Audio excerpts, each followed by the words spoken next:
नमस्कार, आप देख रहे हैं डीडी न्यूज। आपके साथ मैं हूं गौरव श्रीवास्तव। तो चलिए बुलेटिन की शुरुआत करते हैं और सबसे पहले नजर डालते हैं इस वक्त की हेडलाइंस पर। दिल्ली विधानसभा में कैग रिपोर्ट पेश करने की याचिका पर दिल्ली हाई कोर्ट आज सुनाएगा फैसला। बीजेपी विधायकों की ओर से दायर की गई है याचिका।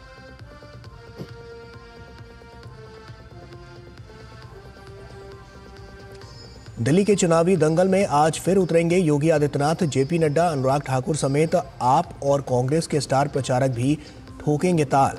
आप संयोजक केजरीवाल को मिली पंजाब पुलिस की सुरक्षा हटाई गई।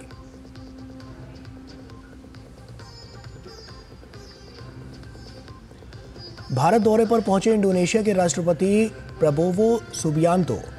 विदेश राज्य मंत्री पाबित्रा मार्गरेटा ने किया स्वागत। 76वें गणतंत्र दिवस के मुख्य अतिथि होंगे सुबियांतो।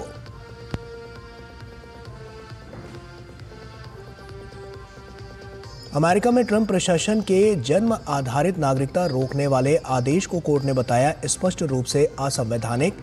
अस्थायी प्रतिबंध आदेश के खिलाफ अपील करेंगे ट्रंप।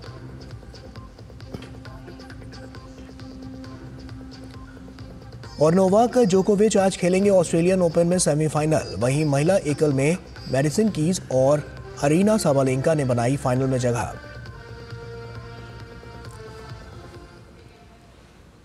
और आइए अब बुलेटिन की शुरुआत करते हैं। दिल्ली विधानसभा चुनाव प्रचार में सभी पार्टियों ने पूरी ताकत झोंक दी है। सभी दल धुआंधार प्रचार में जुटे हुए हैं। पार्टियां अपने फायर ब्रांड नेताओं को मैदान में उतार रही है। भाजपा की बात करें तो यूपी के मुख्यमंत्री योगी आदित्यनाथ दिल्ली में तकरीबन 14 चुनावी जनसभाएं करेंगे। योगी आदित्यनाथ आज दूसरे दिन भी दिल्ली में जनसभा करके जनता से भाजपा के पक्ष में वोट करने की अपील करेंगे। भाजपा के राष्ट्रीय अध्यक्ष जेपी नड्डा आज दिल्ली में 2 चुनावी रैलियां करेंगे। इसके अलावा भाजपा नेता अनुराग ठाकुर भी आज 3 जनसभा करेंगे। वहीं कांग्रेस भी दिल्ली की कुर्सी हासिल करने के लिए एड़ी चोटी का जोर लगा रही है। कांग्रेस नेता Sandeep Dikshit door to door अभियान कर रहे हैं। कांग्रेस प्रवक्ता सुप्रिया श्रीनेत आज प्रेस कॉन्फ्रेंस करेंगी। दिल्ली विधानसभा चुनाव के लिए मतदान अगले महीने की 5 तारीख को होगा, जबकि मतगणना 8 फरवरी को होगी। और वहीं आम आदमी पार्टी के संयोजक अरविंद केजरीवाल को मिली पंजाब पुलिस की सुरक्षा हटा ली गई है। दरअसल दिल्ली विधानसभा चुनाव के प्रचार के दौरान भी पंजाब पुलिस केजरीवाल को सुरक्षा दे रही थी। पंजाब के डीजीपी ने गुरुवार को कहा कि इलेक्शन कमीशन और दिल्ली पुलिस की आपत्ति के बाद अरविंद केजरीवाल के लिए दी गई पंजाब पुलिस की सुरक्षा हटा दी गई है। वहीं दिल्ली पुलिस से जुड़े सूत्रों के मुताबिक अरविंद केजरीवाल को Z+ की सुरक्षा मिली हुई है। वो दूसरे राज्य की सुरक्षा नहीं ले सकते और न ही उनको दूसरे राज्य से सुरक्षा मिल सकती है। सीएम साहब सरदार भगवंत मान ते अरविंद केजरीवाल जी दी थ्रैट बारे सानू टाइम टू टाइम रिपोर्ट्स आंदियां हैगियां ते ਉਹ ਅਸੀਂ ਕੰਸਰਨਡ ਏਜੰਸੀਜ਼ ਨਾਲ ਅਸੀਂ ਸ਼ੇਅਰ ਕਰਦੇ ਹੈਗੇ ਤੇ ਅੱਜ ਸਾਨੂੰ ਦਿੱਲੀ ਪੁਲਿਸ ਤੇ ਇਲੈਕਸ਼ਨ ਕਮਿਸ਼ਨ ਦੀ ਹਦਾਇਤਾਂ ਤੋਂ ਬਾਅਦ ਜਿਹੜਾ ਪੰਜਾਬ ਪੁਲਿਸ ਦਾ ਕੰਪਲੀਮੈਂਟ ਜਿਹੜਾ ਸੀਗਾ ਕੇਜਰੀਵਾਲ ਸਾਹਿਬ ਦੀ ਸਿਕਿਉਰਿਟੀ ਦੇ ਵਿੱਚ ਉਹ ਅਸੀਂ ਉੱਥੋਂ ਵਿਡਰਾ ਕੀਤਾ ਹੈ ਤੇ ਅਸੀਂ ਆਪਣਾ ਕੰਸਰਨ ਜਿਹੜਾ ਹੈਗਾ ਉਹਦਾ ਨਾਲ ਸ਼ੋ ਕੀਤਾ ਹੈ ਤੇ ਅਸੀਂ इन टच रहांगे। ਅਸੀਂ अपने इनपुट्स ਜਿਹੜੇ ਹੈਗੇ ਉਹ दिल्ली पुलिस ਨਾਲ ਅਸੀਂ शेयर करते हैं। और वहीं दिल्ली विधानसभा चुनाव के बीच सीएजी रिपोर्ट को लेकर भी घमासान जारी है। आज दिल्ली हाईकोर्ट में सीएजी की रिपोर्ट पेश करने की मांग वाली याचिका पर फैसला आएगा। दिल्ली भाजपा विधायकों की ओर से दायर की गई याचिका पर कोर्ट आज आदेश पारित करेगा, जिसमें कैग की रिपोर्ट पेश करने के लिए दिल्ली विधानसभा की बैठक बुलाने का अनुरोध किया गया है। जस्टिस सचिन दत्ता इस मामले में फैसला सुनाएंगे।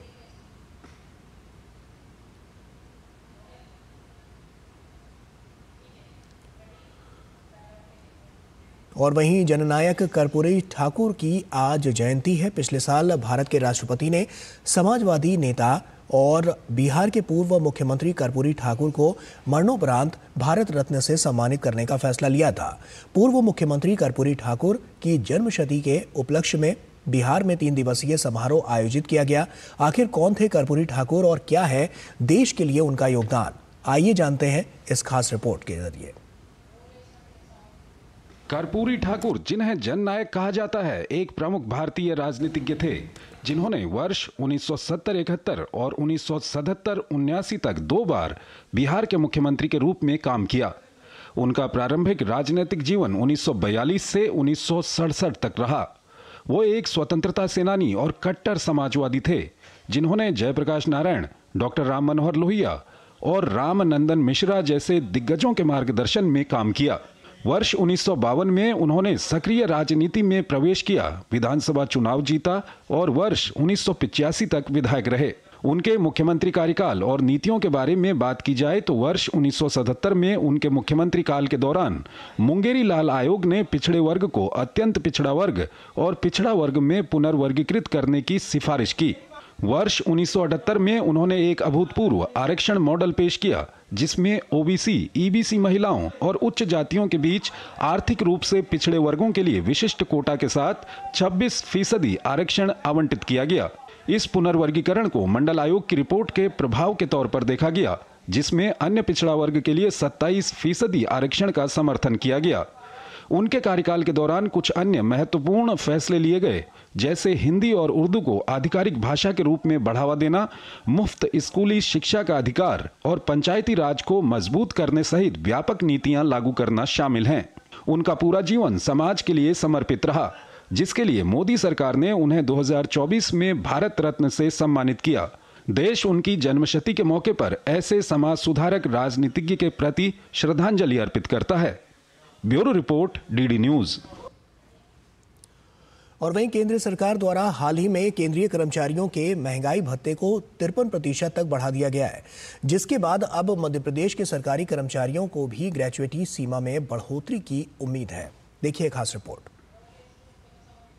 मध्य प्रदेश के कर्मचारियों की होने वाली है मौज। डीए के बाद मध्य प्रदेश सरकार बढ़ाएगी ग्रेच्युटी। मध्य प्रदेश के कर्मचारियों को होगा 5 लाख का फायदा। ग्रेच्युटी का लाभ प्राइवेट सेक्टर के कर्मचारियों को भी मिलेगा। सरकारी कर्मचारियों की ग्रेच्युटी सरकार द्वारा होती है निर्धारित। कर्मचारी की अंतिम सैलरी के आधार पर निर्धारित होती है ग्रेच्युटी। मध्य प्रदेश में कर्मचारियों का महंगाई भत्ता 50% हो चुका है। माना जा रहा है कि इस साल प्रदेश के कर्मचारियों का महंगाई भत्ता बढ़ने के बाद प्रदेश में भी ग्रेच्युटी की सीमा को बढ़ा दिया जाएगा। इससे मध्य प्रदेश के सरकारी कर्मचारियों को सीधे तौर पर 5 लाख रुपए का फायदा होगा। ग्रेच्युटी उस एक मुश्त राशि को कहा जाता है जो सरकार या कंपनी अपने कर्मचारियों को उनकी सेवाओं के लिए देती है। ये राशि रिटायर होने या एक तय समय सीमा के बाद नौकरी छोड़ने पर दी जाती है। सरकारी कर्मचारियों की ग्रेच्युटी सरकार द्वारा निर्धारित होती है। जो केंद्र के कर्मचारियों के लिए ग्रेच्युटी 20 लाख से बढ़ाकर 25 लाख की है, वह शासन का बहुत ही अच्छा निर्णय है। इससे कर्मचारियों के लिए बहुत बड़ा लाभ होगा और केंद्र की सरकार कर्मचारियों के लिए बहुत ही संवेदनशील है। वह पहले से ही उन्हें 63% महंगाई भत्ता दे रही है। मध्य प्रदेश में कर्मचारी की अंतिम सैलरी के आधार पर ग्रेच्युटी निर्धारित की जाती है। इसमें अंतिम सैलरी को 16 से गुणा किया जाता है, लेकिन इसकी सीमा अधिकतम 20 लाख रुपए है। केंद्र सरकार द्वारा ग्रेच्युटी सीमा बढ़ाने के बाद मध्य प्रदेश में भी इसे 25 लाख रुपए किए जाने की संभावना जताई जा रही है। पड़ोसी राज्यों जैसे राजस्थान में पहले ही ग्रेच्युटी सीमा बढ़ाई जा चुकी है। मध्य प्रदेश के कर्मचारी डीए में केंद्र के कर्मचारियों से केवल 3% पीछे हैं। माना जा रहा है कि अगस्त में डीए समान होने के बाद ग्रेच्युटी पर भी सरकार विचार कर सकती है। केंद्र सरकार का जो हाल ही का निर्णय है कि वो अपने जो कर्मचारी हैं जो रिटायर हो रहे हैं उनको ग्रेच्युटी का जो लाभ है वो 25 लाख तक दिया जाएगा। तो यदि केंद्र ने इस सिफारिश को मान लिया है तो मध्य प्रदेश के कर्मचारियों की उम्मीद बड़ी स्वाभाविक है। ग्रेच्युटी का लाभ सिर्फ सरकारी कर्मचारी नहीं बल्कि प्राइवेट कर्मचारियों को भी मिलता है। हालांकि इसके लिए न्यूनतम 5 साल तक एक ही कंपनी में सेवा अनिवार्य है। प्राइवेट सेक्टर में ग्रेच्युटी की सीमा नौकरी छोड़ने, रिटायरमेंट या कंपनी की नीतियों पर निर्भर करती है। केंद्र सरकार ने हाल ही में केंद्रीय कर्मचारियों के महंगाई भत्ते को बढ़ाया है। वहीं मध्य प्रदेश में सरकारी कर्मचारी भी अब ग्रेजुएटी सीमा को बढ़ाने की मांग कर रहे हैं। कर्मचारी संगठन ने मोहन यादव सरकार से आग्रह किया है कि ग्रेजुएटी को बढ़ाया जाए। कैमरा पर्सन चंद्रमोहन के साथ श्रेयस द्विवेदी, डीडी न्यूज़ भोपाल। और आइए आगे बढ़ते हैं और अब बात करते हैं दिव्य भव्य महाकुंभ की।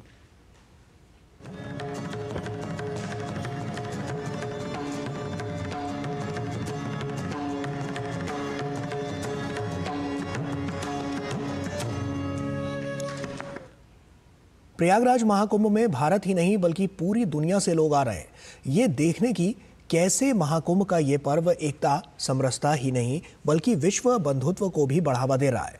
ब्राजील के प्रेम बाबा जी महाराज भी सच्चा आश्रम में अपने 110 अनुयायियों के साथ पधारे हैं। प्रभु आप जागो परमात्मा जागो, प्रभु आप जागो परमात्मा जागो, मेरे सर्व जागो सर्वत्र जागो। प्रयागराज में महाकुंभ में भारत ही नहीं पूरी दुनिया से लोग आ रहे हैं। पूरी दुनिया के लोग आकर यहाँ पर देख रहे हैं कि कैसे महाकुंभ का ये पर्व एकता समरसता के साथ साथ विश्व बंधुत्व का संदेश देता है। एक ऐसे ही पूरा ग्रुप है हमारे साथ जो विदेशों से आए हैं। हम खुद आपसे जानना चाहेंगे। I am from Brahma and my experience is meeting with the divine, following a guru, Okay. being in the motherland, Mother India, dissolving all ideas of countries. You don't believe in borders, you don't believe in the... There's no borders, only the mind. I feel amazing. I feel so lucky to be here. India is a mother, Ganga is a mother, holy water, and we're all becoming sisters and brothers here together. इस पूरे group के जो गुरु जी हैं, जो इनकी अगुवाई में सब लोग आए हुए हैं, वो हमारे साथ हैं। This is a divine experience. This is a transcendental experience. Because these people from every part of the world come here. Many different countries, people come for this movement of faith, hope, liberation. People come for receive the blessings of the God through these waters, sacred waters. The peace is inside of us. Everything we're looking for out is not out, it's inside. Love, prosperity, peace, harmony, health is inside. Necessary search inside of us. This is India touch us. The gift of India for world is the spirituality. Many countries give different gifts for world. The gift for world from India is spirituality. This India show us the path, the peace is inside. Do you think the current leadership of India, he says that Vishwa Bandhu Bharat, universal brotherhood.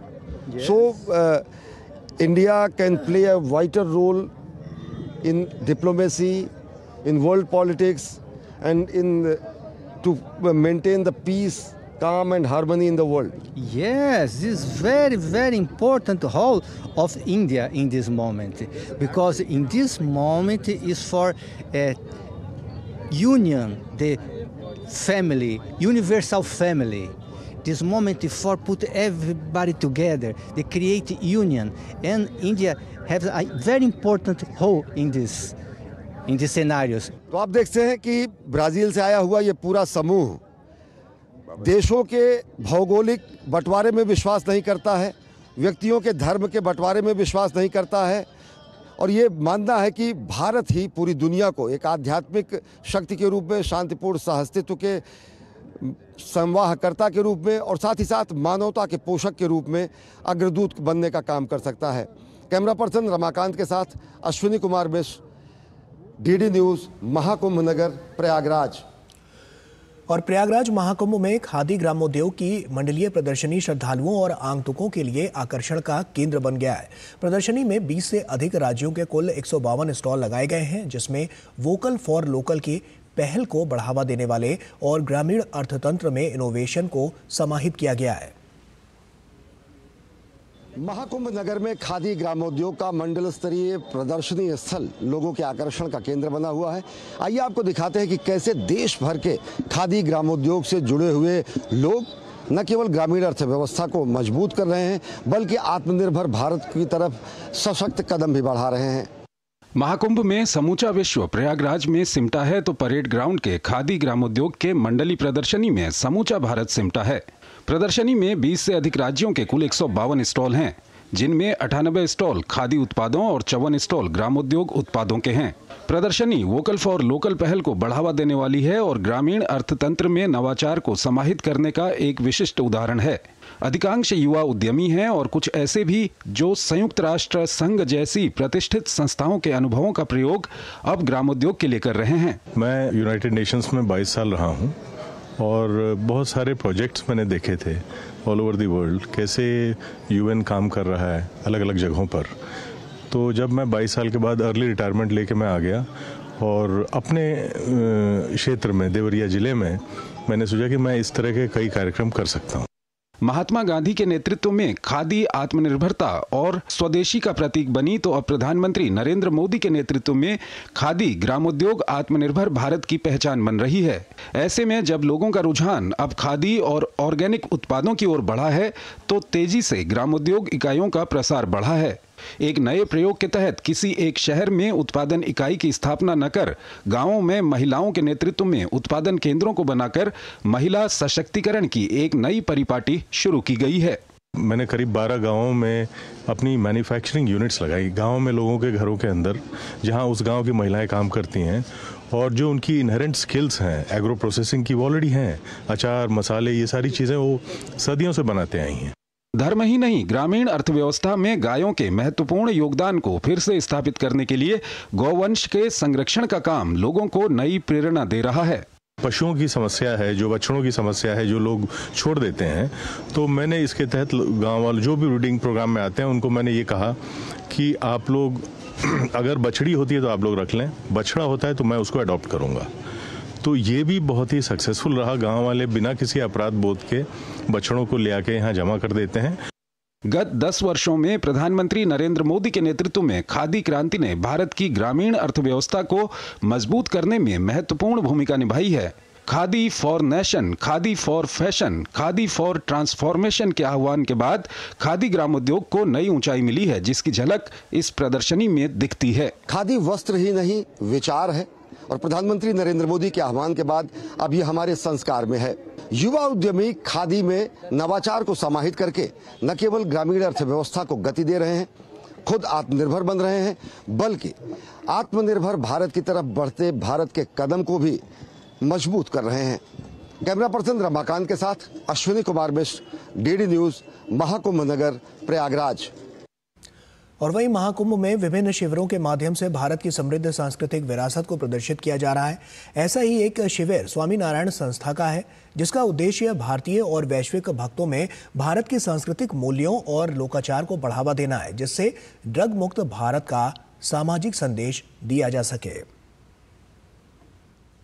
Mahakumbh के विभिन्न शिविरों में संस्कृति, परंपरा, एकजुटता और प्रेम की झलक देखने को मिल रही है। ऐसा ही एक शिविर स्वामीनारायण संस्था BAPS का है, जिसका उद्देश्य मानव सेवा की भावना को जागृत करना है। पहली बार आयोजित इस शिविर का उद्देश्य ड्रग फ्री इंडिया को बढ़ावा देना है, जिसमें लगातार स्क्रीनिंग के माध्यम से श्रद्धालुओं को स्वस्थ जीवन शैली अपनाने के बारे में शिक्षित किया जा रहा है। BAPS स्वामीनारायण दिल्ली अक्षरधाम पहली बार यहाँ पर महाकुंभ में शिविर का आयोजन करा है, जिसका उद्देश्य सिर्फ इतना है कि लोगों के बीच में सेवा समर्पण भाव जागे और उनके अंदर आध्यात्मिक चेतना का जागृत हो। यहाँ पर हमने मैम 2 शिविर लगाया है, जिसमें एक में नशा मुक्ति के लिए हमने बनाया है मुक्तानंद और दूसरा है नित्यानंद, जहाँ फैमिली वैल्यूज को करते हैं। किस BAPS के शिविर के बाद महिमा तो बढ़ेगी ही शिविर से महाकुंभ की, लेकिन साथ में समाज में लोगों की आध्यात्मिक चेतना जगेगी, संचार होगा नई योजना का, और जिससे लोग ज्यादा से ज्यादा समाज में सही दिशा में आगे चल पाएंगे। इतना ही नहीं, शिविर में प्रतिदिन यज्ञ होता है, जिसमें आम लोग भाग ले सकते हैं, ध्यान कर सकते हैं, अनुष्ठान कर सकते हैं और खुशहाल जीवन जीने का वादा करते हैं। शिविर में हिंदू संस्कृति के विभिन्न देवी देवताओं की भी प्रदर्शनी लगाई गई है। कैमरामैन शिव सुमन के साथ दीपिका महतो की रिपोर्ट, डीडी न्यूज, महाकुंभ क्षेत्र, प्रयागराज। और महाकुंभ में राष्ट्रीय ताप विद्युत निगम लिमिटेड, NTPC और नवीन और नवीकरणीय ऊर्जा मंत्रालय के सहयोग से हाइड्रोजन बस का प्रदर्शन किया गया और ये पर्यावरण संरक्षण की दिशा में एक महत्वपूर्ण कदम है। साथ ही मेला क्षेत्र में एक विशाल एयर बैलून भी स्थापित किया गया है।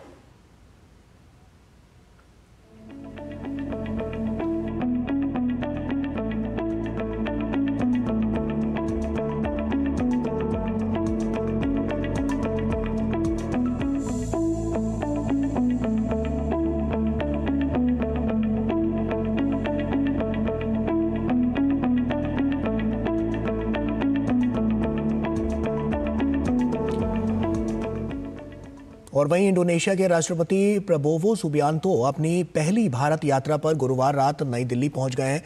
विदेश राज्य मंत्री पाबित्रा मार्गरीटा ने उनका स्वागत किया। सुबियांतो 76वें गणतंत्र दिवस समारोह में बतौर मुख्य अतिथि के रूप में शामिल होने के लिए आए हैं। इंडोनेशिया के राष्ट्रपति सुबियांतो की यात्रा के दौरान दोनों देशों के बीच कई क्षेत्रों में सहयोग बढ़ाने के लिए समझौते की उम्मीद है। वो गणतंत्र दिवस समारोह में भाग लेने वाले चौथे इंडोनेशियाई राष्ट्रपति होंगे। साथ ही पिछले कुछ वर्षों में भारत इंडोनेशिया संबंधों में तेजी आई है। प्रधानमंत्री नरेंद्र मोदी ने 2018 में इंडोनेशिया की यात्रा की थी और इस दौरान भारत इंडोनेशिया संबंधों को व्यापक रणनीतिक साझेदारी तक बढ़ाया गया।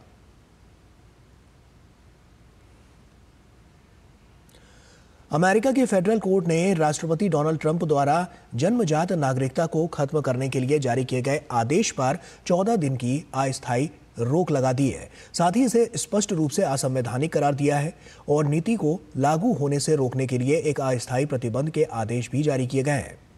वहीं डोनाल्ड ट्रंप का कहना है कि वो इसके खिलाफ अपील करेंगे।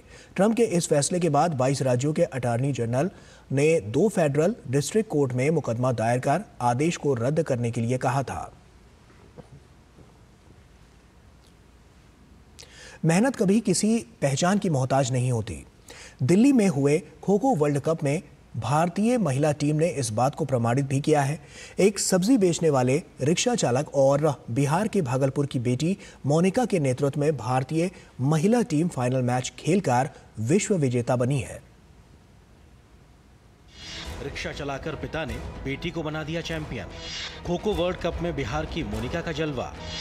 घर टूट गया तो पिता ने सब्जी बेची और रिक्शा चलाया। खेलने को जूते नहीं, पिता ने रिक्शा चलाया, अब बेटी बनी वर्ल्ड चैंपियन। खाने के लाले, छप्पर का घर, वर्ल्ड चैंपियन मोनिका की कहानी। मोनिका ने दुनिया में बढ़ाया बिहार का मान। खाने के लाले, छप्पर का घर, सब्जी बेचते और रिक्शा चलाते पिता। खो-खो का वर्ल्ड चैंपियन बनने वाली मोनिका की यही है कहानी। कहते हैं हुनर किसी विपरीत परिस्थिति का मोहताज नहीं होता और हौसले जब बुलंद हो तो मंजिल दूर नहीं होती। दिल्ली में हुए खो-खो वर्ल्ड कप में भारतीय महिला टीम ने इस बात को साबित कर दिखाया है। एक रिक्शा चलाने वाले की बेटी मोनिका के नेतृत्व में भारतीय महिला टीम फाइनल मैच खेलकर विश्व विजेता बनी है। मोनिका की इस उपलब्धि पर केवल भागलपुर ही नहीं, पूरा देश गौरवान्वित महसूस कर रहा है। भागलपुर के नवगछिया अनुमंडल के गोपालपुर प्रखंड में डिम्हा गांव निवासी विनोद शाह की बेटी मोनिका शाह का घर आज भी मिट्टी और खपरेल का है। बेहद गरीब परिवार से आने वाली मोनिका के पिता कभी रिक्शा चलाकर तो कभी सब्जी बेचकर परिवार का पेट पालते हैं। खो-खो टीम की जीत और मोनिका के प्रदर्शन को देखकर उनके पिता बहुत खुश हैं। राज्य का ही नाम रोशन किया, गोपालपुर क्षेत्र में सबका नाम रोशन किया। सरकार से यही कहेंगे कि हम लोग बहुत नीचे हैं, थोड़ा सा सहयोग मिल जाए। मोनिका की मां जुदा देवी बताती हैं कि एक समय ऐसा भी था कि मोनिका के पास खेलने के लिए जूते तक नहीं थे। बावजूद इसके वो लगातार मेहनत और लगन से खेलती रही। घर की माली हालत खराब है और मोनिका की मां लकड़ी के चूल्हे पर खाना बनाती हैं।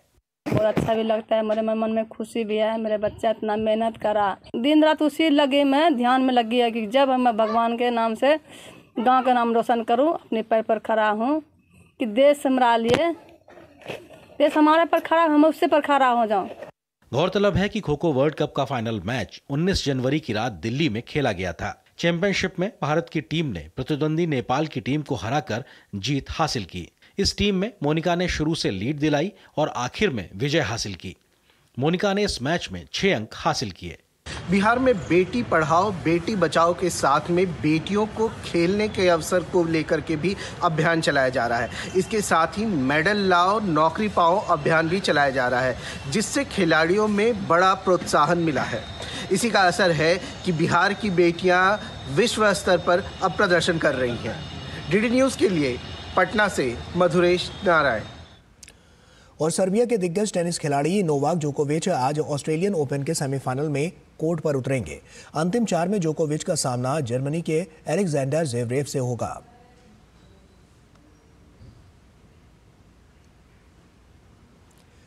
अमेरिका की मैडिसन कीज ऑस्ट्रेलियन ओपन के फाइनल में पहुंच गई हैं। महिला एकल वर्ग के दूसरे सेमीफाइनल में मैडिसन कीज ने पोलैंड की इगा स्वांतेक को 5-7, 6-1, 7-6 से हराकर सेमीफाइनल में जगह बनाई। शनिवार को ऑस्ट्रेलियन ओपन महिला एकल के खिताबी मैच में मैडिसन कीज के सामने बेलारूस की अरीना साबालेंका की चुनौती होगी।